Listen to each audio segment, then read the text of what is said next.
Sir 'Mohan Babu' గారి ఇష్యూలో CP Sudheer Babu గారు ఒక ప్రెస్ మీట్ పెట్టారు సార్. అంటే 'మోహన్ బాబు' హ్యాండ్ ఓవర్ గురించి, వీళ్ళ పైన నమోదైన కేసుల గురించి, అలాగే 'మోహన్ బాబు' గారిని ఎప్పుడు అరెస్ట్ చేసే అవకాశం ఉంది అన్నిటి గురించి ఆయన చెప్పారని చెప్పేసి వార్తలు వినిపిస్తున్నాయి.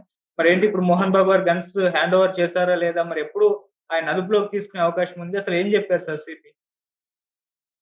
ఇప్పటి వరకు మోహన్ బాబు కేసు గురించి వివరాలు సిపి సుధీర్ బాబు గారు చెప్పారు. ఆయన ముందు నుంచి కూడా commissioner of police Rachakonda commissioner ఆయన సుధీర్ బాబు ఈ కేసులో చాలా యాక్టివ్గా ఉంటున్నారు.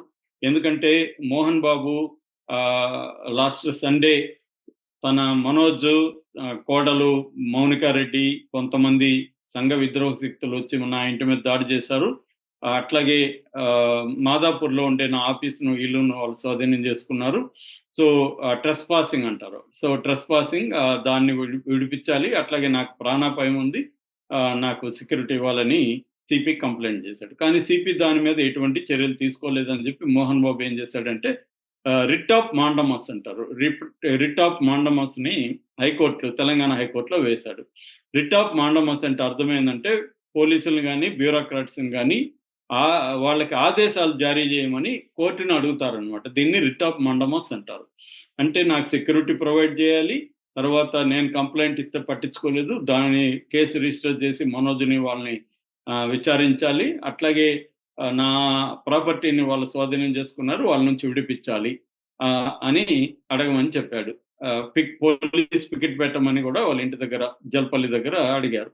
కానీ కోర్టు ఏం చెప్పిందంటే కోర్టు అంటే గవర్నమెంట్ చెప్పింది కోర్టుకి పోలీస్ పికెట్ పెట్టడానికి కుదరదని. అప్పుడు కోర్టు ఏం చెప్పిందంటే సెక్యూరిటీ ఇవ్వండి, కనీసం 2 గంటలకు ఒకసారి మోహన్ బాబు ఇంటి దగ్గర పరిస్థితి ఏంటి అనేది మీరు పోలీసులు వెళ్ళి అక్కడ అబ్జర్వ్ చేసి మాకు రిపోర్ట్ ఇవ్వండి అనేది చెప్పారు. అట్లాగే ఈయన పెట్టిన కంప్లైంట్ మీద కూడా మీరు చర్య తీసుకోండి అని కోర్టు పోలీస్ డిపార్ట్మెంట్ని, రాష్ట్ర ప్రభుత్వాన్ని ఆదేశించింది.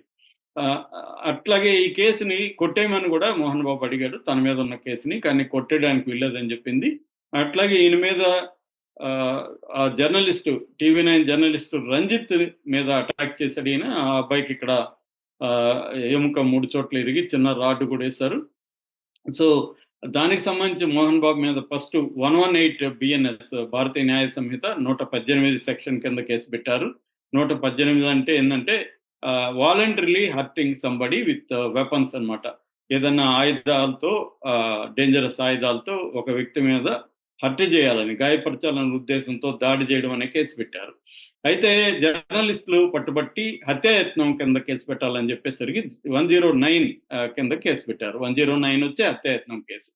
దాంతో అది నాన్ బెయిలబుల్ కాబట్టి ఈయన అరెస్ట్ అవుతాడనే పుకార్లు వచ్చాయి. దాంతో ఈయన ముందస్తు బెయిల్ కోసం కూడా హైకోర్టులో పిటిషన్ వేశాడు. బట్ అది ఇంకా పెండింగ్ లో ఉంది. ఎందుకంటే కౌంటర్ ఇంకా వీళ్ళు పోలీసులు కౌంటర్ వేయాల్సి ఉంది. దాని మీద జడ్జి గారు పెండింగ్ లో పెట్టారు.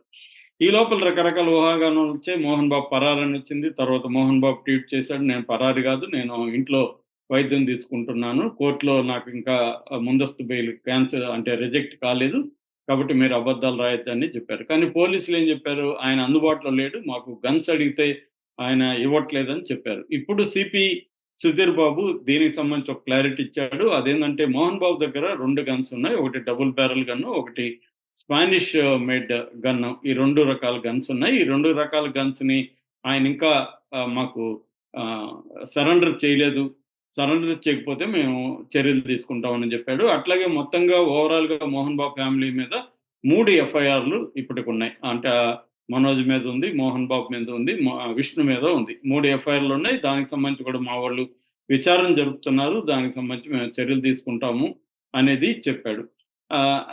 అట్లాగే ఇప్పటి వరకు మోహన్ బాబుకి సంబంధించి మొత్తం వాళ్ళ ఫ్యామిలీకి సంబంధించి మొత్తం 6 మంది మీద నోటీసులు, 41 నోటీసులు మేము ఇష్యూ చేసాం, విచారణ జరుపుతాం. అందులో కొంతమంది బౌన్సర్లు కూడా ఉన్నారనమాట ఈ 6 మందిలో. మరోవైపు అక్కడ తిరుపతి దగ్గర తిరుపతి నుంచి బాకరాపేట పోయే రూట్లో రంగంపేట దగ్గర విద్యానికేతన్ కాలేజెస్, యూనివర్సిటీ ఉంటుంది. అక్కడికి టీవీ వాళ్ళు విలేకరి, కెమెరామెన్ వెళితే వాళ్ళ మీద దాడి చేశారు, కెమెరామెన్ ధ్వంసం చేశారు, సెల్ ఫోన్లను ధ్వంసం చేశారు, వాళ్ళని గదిలో బంధించారు. దాని మీద వాళ్ళు కూడా కంప్లైంట్ ఇచ్చారు. వాళ్ళ కంప్లైంట్ మేరకి అక్కడ కూడా కేసు పెట్టారు. అక్కడ పిఆర్ఓని, అక్కడ ఉన్న సిబ్బందిని కూడా అరెస్ట్ చేయడానికి ప్రయత్నాలు చేస్తున్నట్టుగా పోలీసులు చెప్పారు. ఈ నేపథ్యంలో మోహన్ బాబు ఈ రోజు మార్నింగ్ ఆ డబుల్ బ్యారెల్ గన్ను తిరుపతిలో ఉందన్నమాట. ఆ గన్నుని తీసుకెళ్లి సరెండర్ చేయమని తన పిఆర్ఓకి చెప్పాడు. పిఆర్ఓ వెళ్ళి ఆ గన్నుని చంద్రగిరి పోలీస్ స్టేషన్‌లో సరెండర్ చేశారన్నమాట. ఒక గన్ అయితే సరెండర్ అయింది ఈరోజు. ఇంకొక గన్ ఇక్కడ సరెండర్ మోహన్ బాబు దగ్గర ఉంది. స్పానిష్ మేడ్ గన్ అది. ఆ గన్నుని ఇక్కడ సబ్మిట్ చేయాల్సి ఉందన్నమాట. సో ఏదేమైనా మోహన్ బాబుది ఒకటి కోర్టులో పెండింగ్‌లో ఉంది.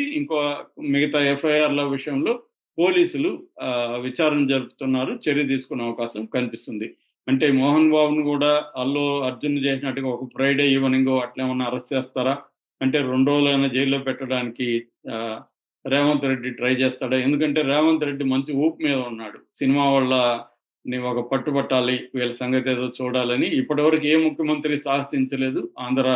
ఉమ్మడి రాష్ట్రంలో గాని, ఇప్పుడు గాని ఎవరు కూడా సినిమా వాళ్ళ మీద ఈ స్థాయిలో అటాక్ అనేది స్టార్ట్ చేయలేదు. వాళ్ళు మంచి చేశారో, తప్పు చేశారని పక్కన పెట్టి ఆ చర్చ వేరే. కానీ ఈ స్థాయిలో ఇప్పటివరకు ఒక అల్లు అర్జున్ స్థాయి హీరోని, జాతీయ స్థాయి హీరో, జాతీయ అవార్డు గ్రహీత అలాంటి వాళ్ళని అరెస్ట్ చేశారు. అది ఆయన అల్లు అర్జున్ తప్పు చేశాడు. ఆ కేసు పరిస్థితి గురించి మనం ఆల్రెడీ చర్చించుకున్నాం. దాని జోలికి నేను వెళ్ళట్లేదు. ఏదేమైనా ఇప్పుడు నెక్స్ట్ ఈయన first target Nagarjuna, second target Allu Arjun, ఇప్పుడు మోహన్ బాబు, తర్వాత బాలకృష్ణ ఇలా వెళ్తున్నాడు రేవంత్ రెడ్డి. ఇది మరి ఆయనకి మంచి చేస్తుందని అనుకుంటేనే కదా ముందుకెళ్తాడు. చెడ్డ చేస్తుంది అనుకుంటే ముందుకెళ్ళడు కదా. సో ఆయన దృష్టిలో ఇది ఆయనకి తెలంగాణ ప్రజల్లో ఒక హీరాయిక్ ఇమేజ్ వచ్చిందని ఆయన నమ్ముతున్నాడు. అంటే దమ్మున్నోడ్రా, ఈడు మగడ్రా బుజ్జి, ఇలాగా ఆయన గురించి కొంతమంది పోస్టులు పెడుతున్నారు రేవంత్ రెడ్డి మీద.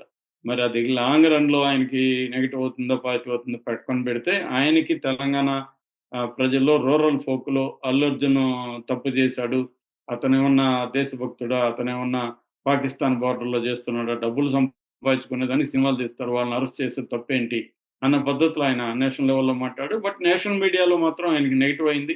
అది కాంగ్రెస్ కి నెగిటివ్ అయింది టోటల్ గా. ఎందుకంటే కాంగ్రెస్ పార్టీ చేసిందన్న దాన్ని వాళ్ళు నేషనల్ మీడియా ఫోకస్ చేశారు. వాళ్ళకి ఎందుకంటే బీజేపీకి కాంగ్రెస్ ఏమాత్రం దొరికినా వాళ్ళు దెబ్బ కొట్టడానికి కాంగ్రెస్ సినిమా వాళ్ళ మీద ఇట్లా దొంగ కేసులు పెట్టి నిలవని సెక్షన్లన్నీ పెట్టి, తప్పుడు సెక్షన్లన్నీ పెట్టి అరెస్టులు చేస్తున్నారు అన్న యాంగిల్లో మొత్తం కాంగ్రెస్ పార్టీకి అయితే నెగిటివ్ అయింది. మరి కానీ అధిష్టాన వర్గం ఆయన్ని వాళ్ళు కంట్రోల్ చేసే పరిస్థితిలో కూడా లేదు. అది రేవంత్ రెడ్డికి కూడా తెలుసు కాబట్టి ఆయన రెచ్చిపోతున్నట్టుగా అర్థమవుతుంది. ఏదేమైనా మోహన్ బాబుని అరెస్ట్ చేసే అవకాశాలు కూడా ఉన్నాయి. ఒకవేళ కోర్టు కానీ బెయిల్ కానీ రిజెక్ట్ చేస్తే మాత్రం ఖచ్చితంగా మోహన్ బాబు జైలుకి వెళ్ళే అవకాశం ఉంది. అది అర్థమయ్యే మోహన్ బాబు ఏం చేశాడు, ఇటు నుంచి నరుక్కొస్తున్నాడు. అంటే